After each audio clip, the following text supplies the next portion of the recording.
Pagkatapos ng kampanya ng Gilas Pilipinas sa FIBA World Cup para magkaroon ng tsansang umabante sa second round, natalo sila sa kamay ng Italy.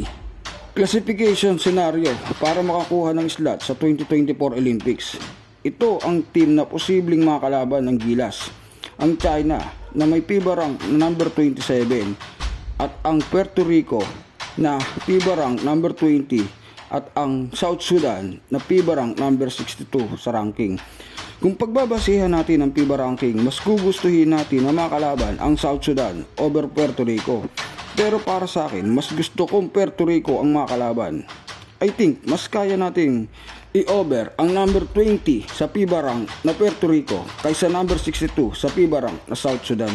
Ang South Sudan ay bago lang nag-participate sa FIBA, pero sa progreso na pinapakita ng South Sudan, walang duda. Sa mga susunod na kompetisyon, isa itong South Sudan sa magiging powerhouse team sa mundo pagdating sa basketball. Pero ang kampanya ng Gilas sa classification ay depende pa rin sa sistema na itatakbo ng Gilas.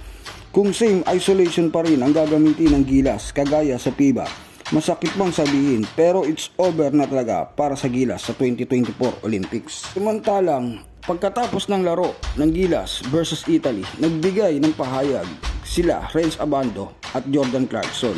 Ayon kay Renz Abando, pinaglalaban niya yung bansa natin, pinaglalaban namin.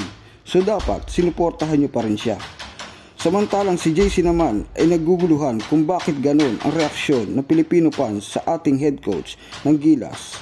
Ang sabi ni JC, "It is just a little weird, especially as hosting and as being a home country. But yeah, like I don't really know about the situation, but it does, in the point, feel like a weird. It's out of the ordinary, honestly."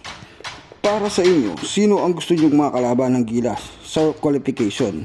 Ang rank number 20 na Puerto Rico o ang rank number 62 na South Sudan?